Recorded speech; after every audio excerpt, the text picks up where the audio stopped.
सामने वाले एक पुलिस अधिकारी रहे हैं, आज इस रूप में हैं। पुलिस अधिकारी भानु प्रकाश बीहड़ों में घूमते थे, पीएससी की प्लाटून लेकर के, थाने की फोर्स लेकर के खाक छानते थे बीहड़ में, एटा, इटावा, मैनपुरी, तमाम जनपदों में, और कई डाकुओं को ऊपर भेजा। आज यह लिबास, यह तो सुना है दोस्तों कि डाकू, बहुत से अपराधी, तस्कर, माफिया, डकैत इस लिबास में होकर के अपने उस अत्याचार और दुराचार को छुपाते हैं। बहुत बार पकड़े भी गए, उनके इसमें रिवाल्वर पकड़ा गया, क्या क्या हुआ। लेकिन कोई पुलिस अधिकारी अपनी सेवानिवृत्ति के बाद और संत जैसा आचरण उसका हो जाए, तो भानु प्रकाश जी हो गए भास्करानंद। प्रणाम। भानु प्रकाश जी थे और भास्करानंद हो गए। बीहड़ में खूब खाक छाने, हाँ, यशो थे, डिप्टी एसपी थे और यह सब था। तो खाक छानने के बाद खूब मुठभेड़ हुई, क्या क्या हुआ। तो क्या कई लोगों को ऊपर भेज करके यह प्रायश्चित जैसा है क्या कि बड़ा उनकी आत्मा मैंने ठोक दिया और कुछ प्रायश्चित कर लिया जाए? भैया इस समय हम हैं हिमालय की तरफ, आप एक बार यहाँ से देख सकते हैं हमारा बैकग्राउंड, और भास्करानंद जी मिल गए हैं। भास्करानंद जी के दो रूप हैं, एक तो यह दो वीडियो हमारे होंगे। पहला वीडियो इस आशय का कि किस तरह से पुलिस की नौकरी, पुलिस की कठिनाइयां और कैसे मुठभेड़ में इन्होंने ऊपर भेजा, क्या क्या परेशानियां आई, एक विषय तो इस पर।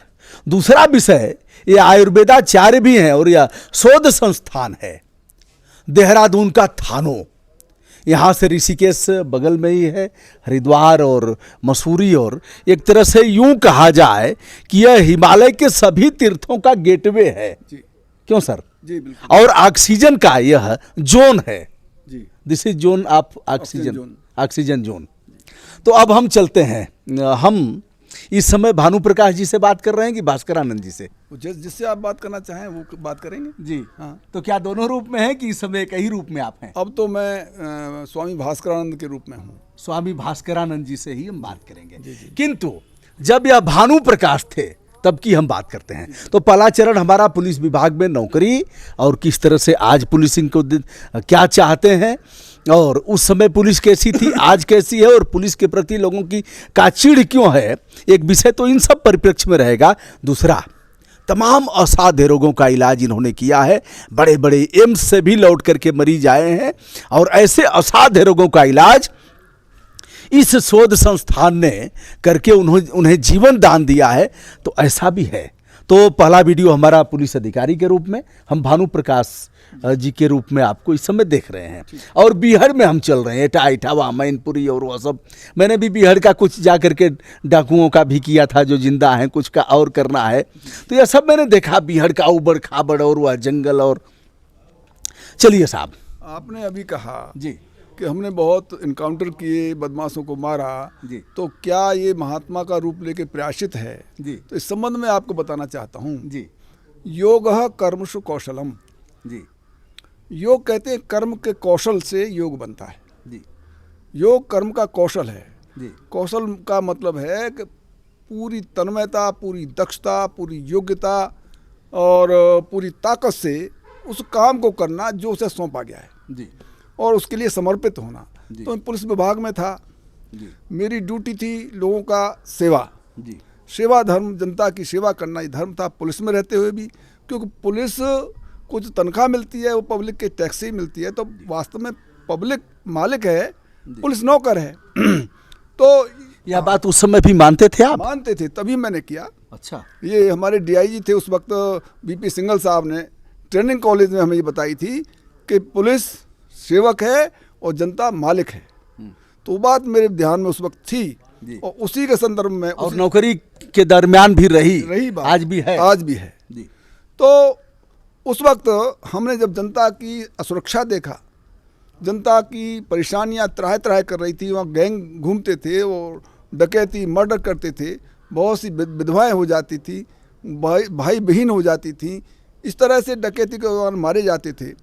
तो उन बदमाशों को ललकारना, उनको पकड़ के जेल भेजना, अथवा अगर मुठभेड़ होती है तो ऊपर भेजना, ये हमारा दायित्व था, ये हमारे योग का पार्ट था। जी ये योग है, क्योंकि हमें जो ड्यूटी सौंपी गई है उस ड्यूटी को ज्यों का त्यों तत्समय जो परिस्थितियाँ थी उसके अनुकूल हमें कार्य करना था, तो हमने किया। इसमें कोई प्रायश्चित नहीं है, वो हमारी ड्यूटी थी, वो ठीक किया। और अब हम पुलिस में नहीं हैं, तो हमें अपना आध्यात्मिक उन्नति करना हमारा ध्येय है। जी जी कोई एक मुठभेड़ बताएं, जैसे अच्छा डाकुओं को सुधारते नहीं थे आप लोग, समझा कर? हाँ, डाकू सुधारने की बात मैं बताता हूँ। जी बहुत अच्छी बात आपने कही। मैं थाना कोतवाली आगरा में तैनात था, चौकी इंचार्ज हिंग की मंडी।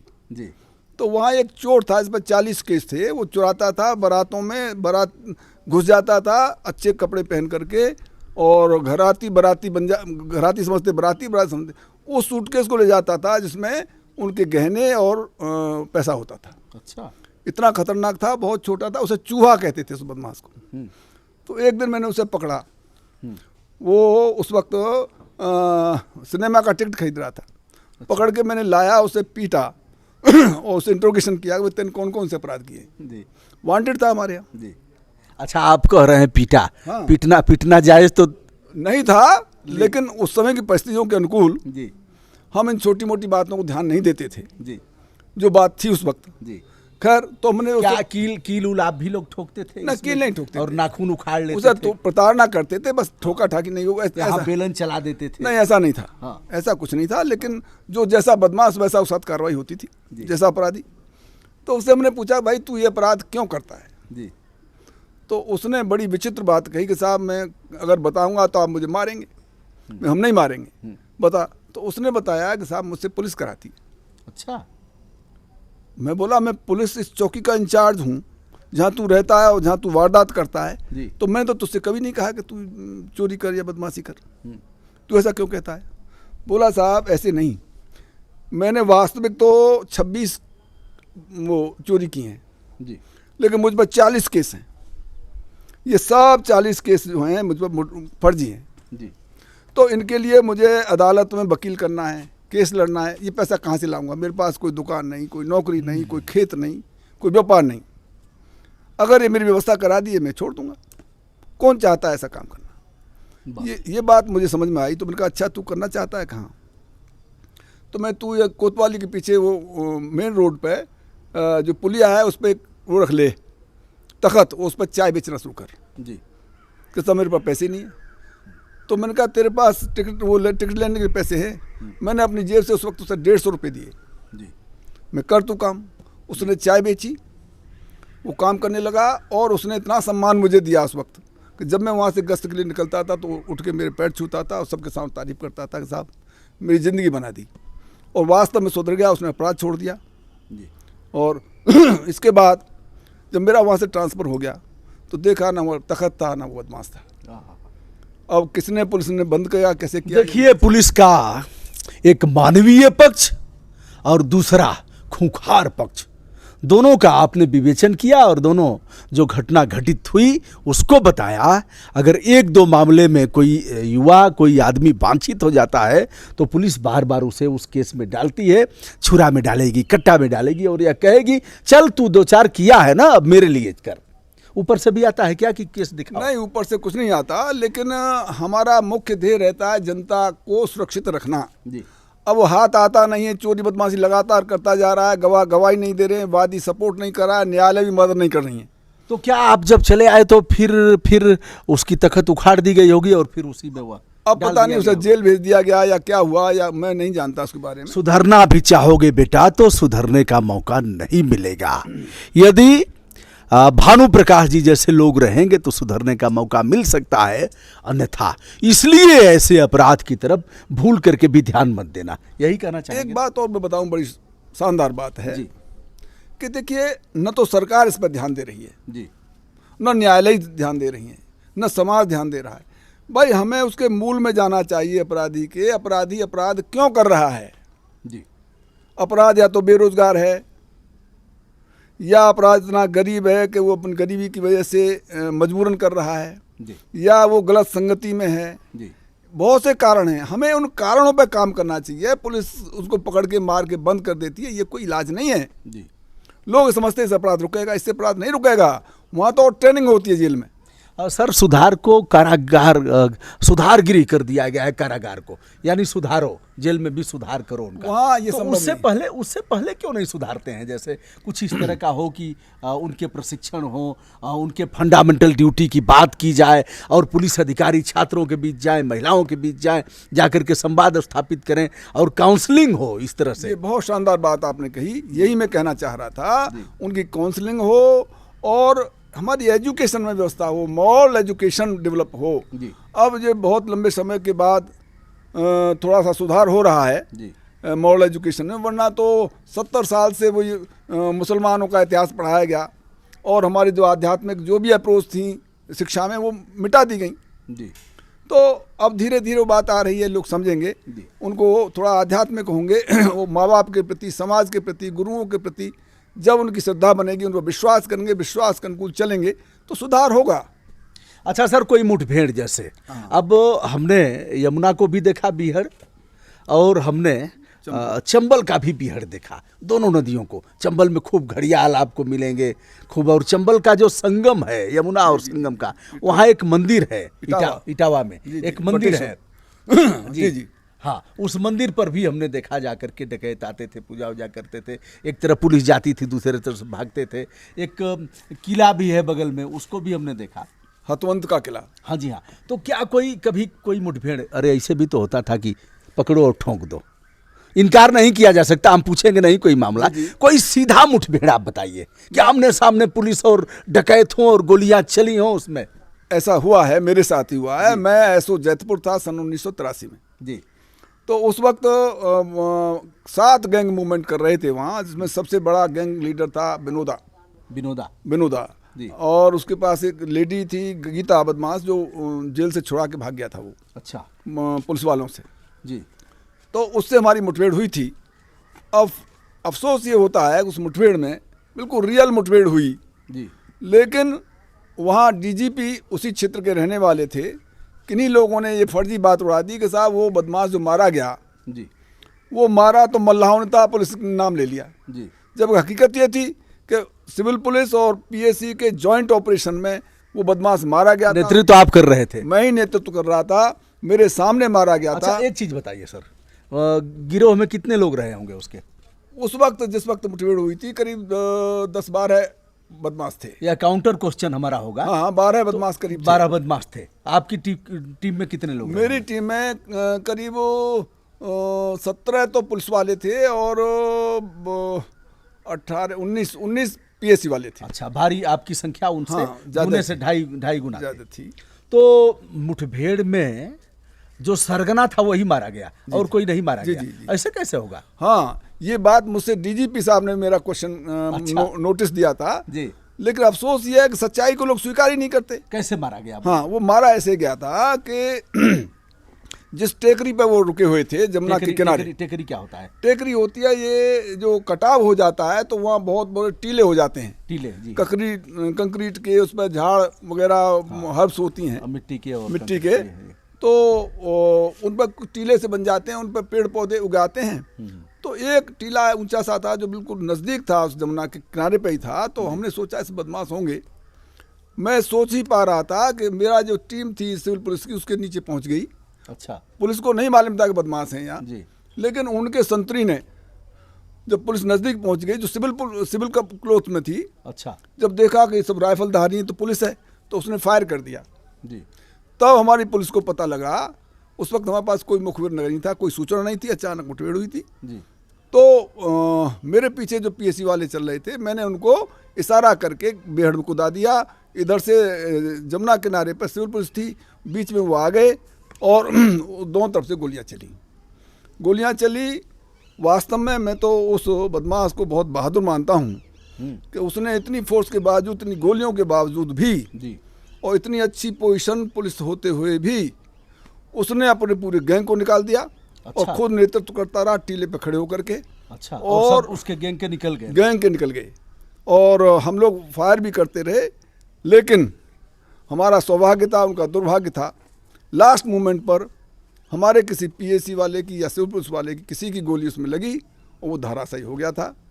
और मतलब उसकी बहादुरी उसको ले बैठी। उसकी बहादुरी पर आपको यह है कि बहादुरी नहीं, बहादुर कोई हो, बहादुर एक गुण है, जी बहादुर एक गुण है, उसको सम्मान करना चाहिए। जी, दिशा गलत हो गई बात अलग है, लेकिन बहादुरी एक अच्छा गुण मतलब सकारात्मक दृष्टिकोण अगर रहता है। जी जी, तो उसका दिमाग देश के लिए काम आता। अगर वो फौज में होता और बदमाश उनसे लड़ता तो बहुत कारगर होता वो।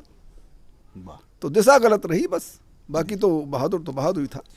अंतिम सवाल, इसके बाद हम लोग दूसरे जो एपिसोड होगा उसमें बात करेंगे आयुर्वेदाचार्य के रूप में और किन किन ऐसी भयंकर बीमारियों में, चूंकि आप हिमालय देख रहे हैं, जड़ी बूटियां और तमाम ऐसी औषधियों से किस प्रकार और गोवंश से इलाज होता है, इसके बारे में हम बताएंगे। अंतिम सवाल, ठीक है 150 रुपया साइकिल अलाउंस जी, और कैदी के लिए 5 रुपया भोजन, और कहेंगे बेटा शेर के मुंह में घुस जाओ, और फिर कहेंगे नहीं नहीं नहीं नहीं ऐसा नहीं करना है। शेर माने अपराधी, शेर माने दुर्दांत, शेर माने तस्कर, शेर माने अराजक, शेर माने अपराधी नेता। जी जी, फिर कहेंगे नहीं नहीं नहीं, अरे नहीं नहीं शेर बहुत अच्छा है, उसके साथ ऐसा व्यवहार नहीं करना है। यह पुलिस को किस रूप में आप पहले देख रहे थे, अब कैसे देख रहे हैं, किस तरह का सुधार चाह रहे हैं? पुलिस के प्रति लोगों का सद्भाव नहीं पैदा हो रहा है। गोरखपुर की घटना देखिए, पुलिस ने पीट पीट करके व्यवसायी को होटल में मार डाला। ये सब कैसे, या जब जो इस तरह का जो विद्रूप उनका चेहरा है, सुधरेगा कब?